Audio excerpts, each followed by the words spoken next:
안녕하세요. 신문을 읽어주는 남자 지미진입니다. 오늘은 2023년 5월 27일자 매일경제신문 오피니언면에 있는 정지우의 밀레니얼 시각 칼럼을 읽어드리겠습니다. 자, 바로 시작하겠습니다. 제목은 러닝머신에서 배운 삶의 법칙입니다. 팩트로는 그만두고 싶은 순간 견디면 새로운 단계에 오를 수 있어. 글쓰기, 사랑, 육아도 마찬가지입니다.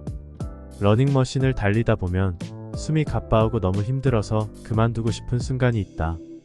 처음 러닝머신을 탈 때는 그 순간이 멈춰야 되는 순간이라 믿고 내려 한참을 헉헉거리며 물을 벌컥벌컥 마셨다.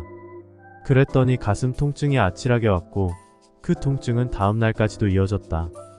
그러나 이제는 그래서는 안 되고 바로 그 순간을 넘겨야 한다는 걸 안다. 숨이 가빠와서 그만두고 싶은 그 순간을 넘기면 어느 순간 호흡이 차분해지는 걸 느낀다.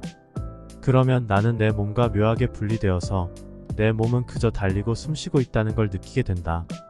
그러고 나서 러닝머신에서 내려오면 이상하게도 중간에 그만뒀을 때에 비해 거의 숨이 차지도 않고 호흡이 차분해져 있는 걸 느낀다. 그렇게 첫 코스 완주를 하고 난 뒤에는 매번 마지막까지 달리고 있다. 그러면 어김없이 끝나고 고른 호흡으로 앉아서 쉬는 날을 마주하게 된다. 인생도 다르지 않다. 무엇을 하든 우리는 때려치우고 싶은 순간을 견뎌야만 한다. 흔히 시작이 반이라곤 하지만 그에 못지않은 순간이 중간을 넘어갈 때 온다. 숨이 차오를 때, 땀이 쏟아질 때 그 순간을 참고 넘기면 숨이 고르게 이어지면서 달려나갈 수 있는 순간이 온다. 개인적으로 나는 매일 글 쓰는 일을 습관처럼 하고 있다. 그렇게 쓴 글은 매일 사회관 개망 서비스 SNS에 남기기도 하고 모아서 책으로 내기도 한다. 많은 사람들이 내게 그렇게 매일 글을 쓸 수 있는 비결을 물어보곤 하는데 나는 그저 습관이 되어버렸다고 말할 수밖에 없다. 그러나 처음부터 글을 습관처럼 매일 쓸 수 있었던 건 아니다. 오히려 20살 무렵 처음 블로그와 일기장에 글을 쓰고자 했던 때만 해도 몇 줄 이상의 글을 쓰기 어려웠다.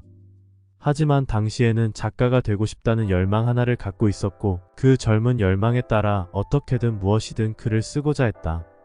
그렇게 20년 가까이 이어온 지금에서는 글 쓰는 것이 고른 호흡처럼 자연스럽게 느껴진다.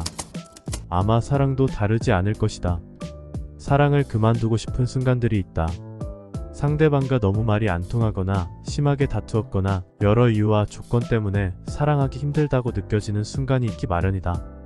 그러나 그때 너무 섣불리 포기하는 것보다는 조금 더 사랑을 견뎌볼 필요도 있다. 그렇게 다투고 화해하고 오해를 풀고 힘들게 이어나가다 보면 어느 순간 서로가 서로에게 잘 맞는, 둘도 없는, 서로를 깊이 이해하는 관계로 갈 수도 있기 때문이다. 설령 그렇지 않다고 하더라도 한번 사랑하기로 마음먹은 사람과 그 정도 애는 써봐야 헤어져도 후회가 없을 것이다. 흔히 직장 생활에서도 크게 3개월마다 위기가 찾아온다는 말이 있다. 처음 직장에 들어가고 난 뒤부터 3개월 단위로 직장을 그만두고 싶은 순간들이 오다가 1년 정도 지나고 나면 비로소 안정이 된다는 것이다. 요즘 지능은 탈출순이라면서 좋지 않은 직장은 빨리 탈출해야 한다고도 하지만 어느 직장이든 처음부터 좋을 수만은 없다는 아이러니도 생각할 필요가 있다. 무엇이든 빠르게 판단하고 금방 손절하고 곧장 그만두기 바쁜 현대 사회에서 나는 러닝머신 위에서 인생을 대하는 법을 다시금 배운다. 과거와 달리 요즘에는 진득하게 보는 드라마 시리즈 하나 갖기도 힘들다. 유튜브나 틱톡 등의 짧은 영상들이 범람하고 인간관계도 필요와 취향에 따라 금방 달라지는 일들이 많아졌다. 그러나 우리가 삶에 안착하기 위해서는 결국 어느 시점엔가는 그만두고 싶은 마음을 이겨내야 한다. 요즘 나는 결혼, 육아, 일, 운동, 글쓰기, 독서 등 모든 것이 꼭 그와 같다는 걸 느낀다. 이겨내고 나면 삶이 펼쳐진다. 삶에서 어떤 언덕은 반드시 올라야만 한다. 이상으로 정지우 문화평론가님의 글입니다.